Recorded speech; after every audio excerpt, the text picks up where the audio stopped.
So they say men are very simple creatures, all right? And I laugh because there's truth to that, but I don't think it's always as simple as that. Now, there's a joke, or at least I've heard this joke, where all a man wants is for you to feed him, F him, and shut the hell up. Now, clearly the F him means have sex with him, all right?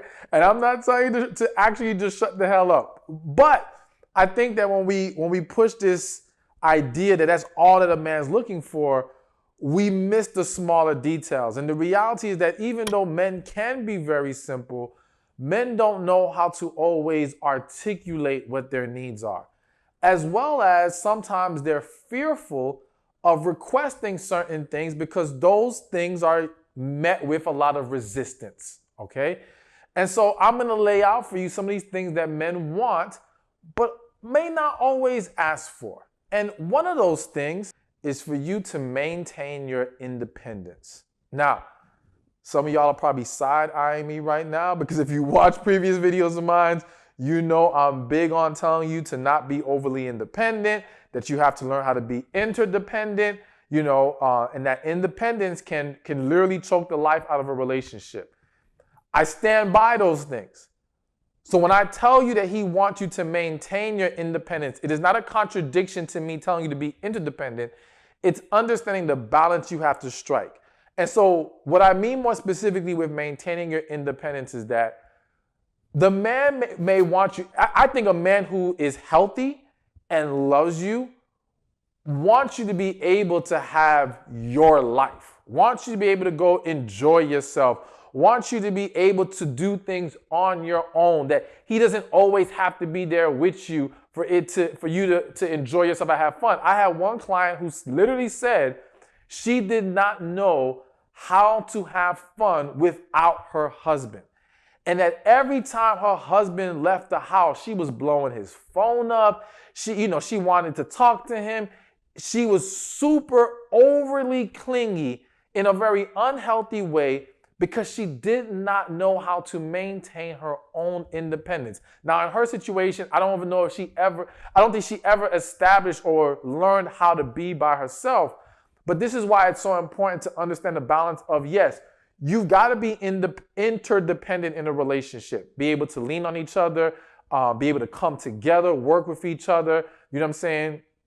And consider your partner's feelings, so on and so forth. And let it be known, I believe that principle applies to men too. Men should not be overly independent in a relationship because that's going to kill a relationship as well on their end. But back to women, you got to learn how to do that, but learn how to be on your own too in a way that does not suffocate him, all right? In a way that allows you to enjoy life in your own little world. And to me, the beauty of that is when you can have your enjoyment outside of him and he can have his enjoyment outside of you, when you guys now have more to talk about when you come together, all right? Because I do believe that, do not mistake this with me saying, create a world that is so separate of him that is secret to him, all right? Because I believe in, yes, have your world, but be able to share it with your partner. Talk about it, things like that. And every now and then he may jump into your world, you may jump into his other world, but you guys can still operate independently, but still thrive together interdependently. Which brings me to number 3, which is a perfect complement to number 2, and that is he wants you to give him some space. All right. Now, some of y'all might cringe when y'all hear that because you don't like the word give him space. What the hell does that mean? Give him space, But listen, again, it's not a matter of letting him run the streets and do whatever the hell he wants to do.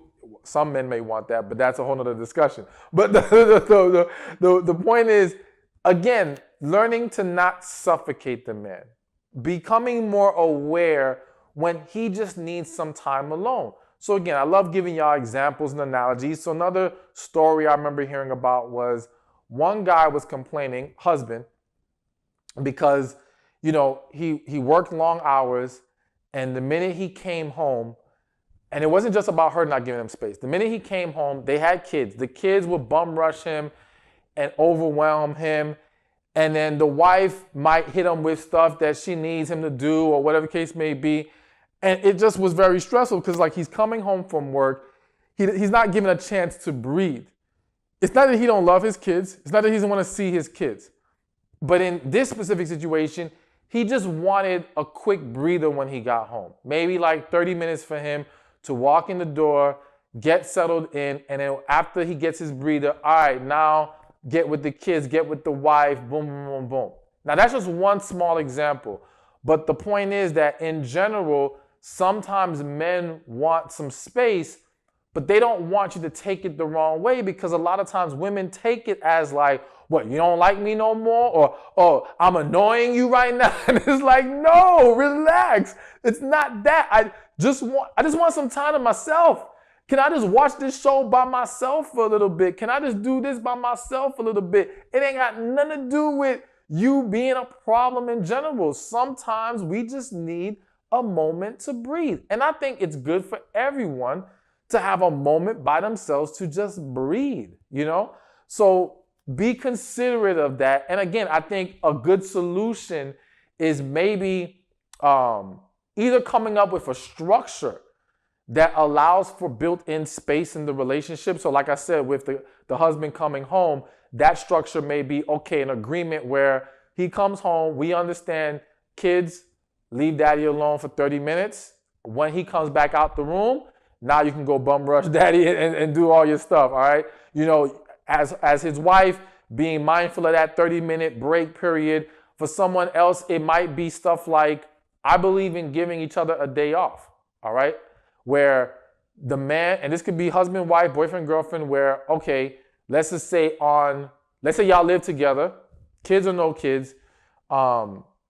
Let's say Friday is the woman's day off. That means Friday she can do whatever the hell she wants.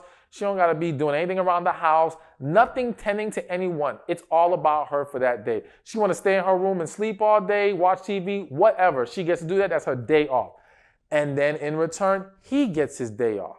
And if that day is, all right, leave me in my man cave all day, or let me go hang out with my boys or whatever the case is, that's his day off where he gets to disconnect and do his thing.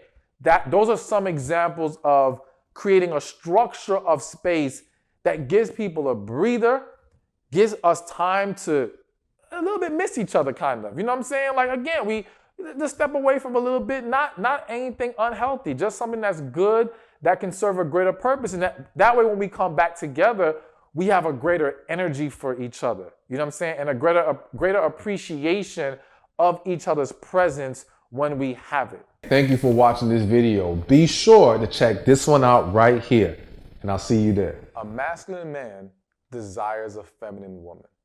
And the reality is that a lot of you ladies desire a masculine man. Now, some of you might be feeling like, well, there ain't that many going around anymore. That's a whole nother discussion. But the